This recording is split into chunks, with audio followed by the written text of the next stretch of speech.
ini insya Allah pengajian akan ditutup sampai jam 4:30. Sepakat? Sepakat? Ikhlas? Ikut apa yang didawuhkan oleh Sayyidina Ali karramallahu wajhah, innallaha la yu'ti 'abdahu ilman illa wa huwa syakirun. Allah subhanahu wa ta'ala tidak akan pernah memberikan ilmu yang manfaat kepada hambanya. Siapapun hadir di pengajian pulang gak akan membawa ilmu yang manfaat walaupun toh dia dapat berkat. Sudah dapat berkat atau belum? Aqua?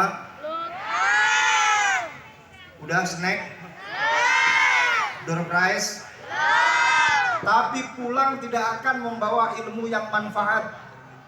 Kata Sayyidina Ali, kecuali orang-orang yang hadir dengan memiliki hati yang ikhlas, syukur kepada Allah subhanahu wa ta'ala. Saya tanya kepada kalian semuanya, kepada panjenengan semuanya, apakah hadir kalian di sini ikhlas? Apakah hadir kalian di sini syukur? Kalau acara sampai jam 4:30 ikhlas? Hadir di sini karena Allah atau karena seragamnya baru? Karena saya tadi melihat dari samping ada ibu-ibu yang sebelah sono pakai kerudung, cap kerudungnya belum dicopot. Coba dicek kerudungnya, Bu. Mungkin cap mereknya belum dicopot. Saya khawatir hadir di sini karena apa? Kerudungnya. Tapi insya Allah semuanya hadir karena Allah subhanahu wa ta'ala. Amin, amin ya rabbal alamin. Jadi kita sepakati malam hari ini buyarnya sampai jam 4:30. Insya Allah nanti akan dilanjutkan oleh MC internasional kita. Saya paling cuma setengah jam, setelah itu saya mau check out. Luar biasa MC-nya, saya dengar tadi dari ruang tamu, Masya Allah, kayak MC-nya New Moneta. Luar biasa. Shallu ala Muhammad. Dan juga saya dengar para penerbang yang ada di belakang saya ini, sampean ini wong Jawa apa wong Betawi? Jawa apa Betawi? Campuran. Ono sing Jawa, ono sing Betawi. Nggih. Mulai awal sampai akhir saya dengar logat bahasa Jawanya fasih mi'ah bil mi'ah, 100% plek orang Jawa. Salatullah, salamullah ala toha Rasulillah. Salatullah, salamullah ala yasin habibillah. Ala yasin habibillah. Jaga tinggi Bali Jawa, murid sunat dari Jawa. Masyuri Luswantoro jadi waliya jadi rojo, jadi waliya jadi rojo. Salatullah salamullah ala toha Rasulillah. Salatullah salamullah ala yasin habibillah. Ala yasin habibillah. Jaga tinggi Bali masyhur, jaga tinggi raja luhur, jaga tinggi pangkat dhuwur. Muga kita ketularan makmur, muga kita ketularan makmur. Salatullah salamullah ala Rasulillah. Salatullah salamullah ala yasin habibillah. Ala yasin habibillah. Subhanallah. Ini nggak bisa dibedakan. Ini orang Betawi atau orang Jawa? Campuran, subhanallah. Nanti kapan-kapan kalau saya punya acara di Kediri, saya undang insya Allah. Amin. Tapi tiket bayar sendiri-sendiri. Insya Allah barokah sholawat seperti yang didawuhkan oleh Rasulullah Sallallahu Alaihi Wasallam, man shalla alayya salatan wahidatan khalisan min qalbi rafa'ahu Allah 10 darajat wa maha anhu 10 sayyiat. Barang siapa yang membaca sholawat kepadaku, satu sholawat saja, satu sholawat tok til, maka Allah akan mengangkat derajatnya hingga 10 derajat. Dan tidak hanya itu, Allah akan memberikan ampunan hanya dengan satu sholawat, dilebur 10 dosa hanya dengan satu sholawat. Tapi syaratnya satu, khalisan min qalbi, harus ikhlas dari hatinya. Ketika mengucapkan Allahumma sholli ala sayyidina wa maulana Muhammad, keluar ikhlas dari hatinya, maka Allah akan mengangkat derajatnya hingga 10 derajat, menghapus 10 dosanya. Ikhlas. Insya Allah yang hadir di tempat ini barokah sholawat, yang awalnya punya profesi tukang sapu, saya doakan insya Allah beberapa tahun lagi akan punya pabrik sapu. Malam hari ini hadir, kerudungnya masih pinjem, jilbabnya pinjem ke tetangga, ke saudaranya. Saya doakan besok punya butik pakaian muslim. Amin.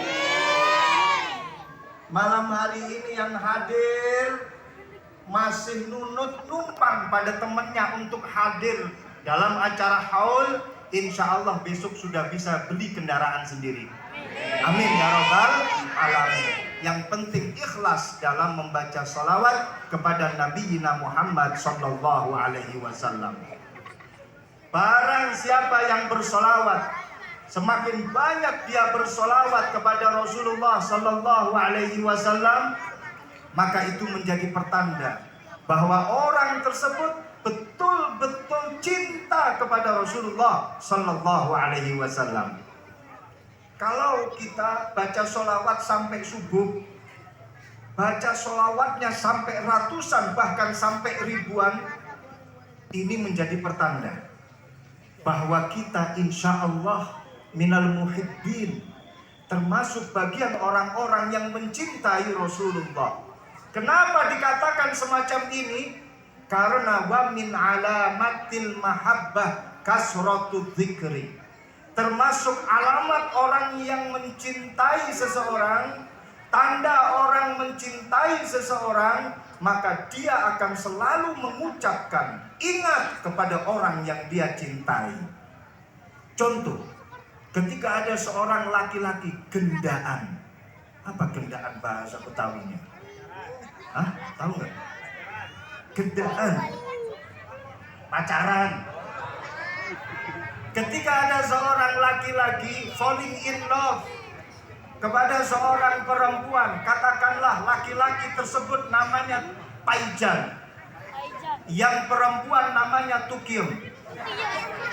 Ada yang namanya Tukiem di sini? Ada? Kalau ada, mohon maaf kalau memang ada persamaan aktor dan aktris dalam cerita ini, karena semuanya ini hanya fiktif belaka. Seorang laki-laki namanya Paijan, cinta pada seorang perempuan namanya Tukiem. Tukinem kuwi tonggoku. Maka setiap kali, setiap saat dia melakukan aktivitas apa saja, Paijan kalau sudah tresno, gandum tresno karo Tukiem, yakin setiap saat dia pasti ingat dengan yang namanya Tukiem. Mau makan sebelum baca bismillah yang disebut namanya, tengah-tengah makan sedang menikmati makanan yang diingat, oh Tukiem, saat ini aku sedang makan nasi, suatu saat gantian kau yang akan aku makan. Habis makan belum baca alhamdulillah, yang disebut namanya mau mandi paijan, ambil handuk berangkat ke kamar mandi, yang disebut namanya tengah-tengah mandi, yang diingat bayangannya. Ini kalau sudah falling in love kepada seseorang, pasti orang yang dia cintai akan dia sebut setiap saat dan dimanapun dia berada. Kita ini cinta kepada Rasulullah, betul?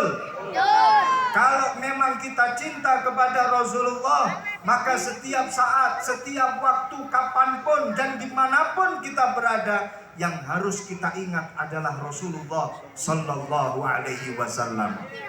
Maka dari itu, setiap kali kita membaca sholawat, kita ingat pada Rasulullah.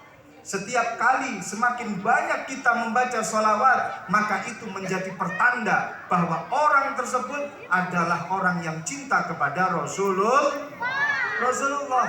Saya mau cerita tentang satu hikmah di mana orang kalau membaca sholawat, membaca nama Rasulullah, dia kelak nanti akan diketemukan oleh Allah bersama dengan Rasulullah. Tapi sayang sekali, cerita ini menghabiskan waktu kira-kira 15 menit. Kira-kira dilanjut atau tidak? Anggap saja cerita ini adalah cerita pengantar tidur. Kalau nanti ada yang mau tidur, tengah-tengah mendengarkan cerita, saya persilahkan dengan lapang dada sambil doa yang akan saya aturkan, semoga bablas. Cerita ini terjadi ketika Rasulullah Shallallahu Alaihi Wasallam menjalankan hijrah dari Makkah menuju ke Madinah. Rasulullah ketika hijrah didampingi oleh seorang pendamping sahabat beliau yang mulia, yaitu Sayyidina Abu Bakar As-Siddiq. Di tengah-tengah perjalanan hijrah, Rasulullah transit dalam satu gua yang namanya adalah gua Hiro. Bukan, satunya lagi gua Sur. Rasulullah transit di gua Sur. Sebelum Rasulullah akan masuk ke dalam gua Sur, Abu Bakar As-Siddiq matur bilang kepada Rasulullah, "Ya Rasulullah, jangan engkau masuk dulu. Biarkan aku yang masuk terlebih dahulu ke dalam gua ya Rasulullah. Aku cek lokasi terlebih dahulu. Apakah di dalam aman? Apakah di dalam ada musuh atau tidak? Biar aku tengok terlebih dahulu." Abu Bakar masuk. Ternyata betul. Di dalam gua Sur didapati di situ ada lubang-lubang ular, sarang-sarang ular. Kalau kata orang Jawa, lubang yang menjadi sarangnya ular itu namanya adalah leng. Leng. Kalau kata orang Betawi apa? Lubang yang jadi sarangnya ular. Apa namanya?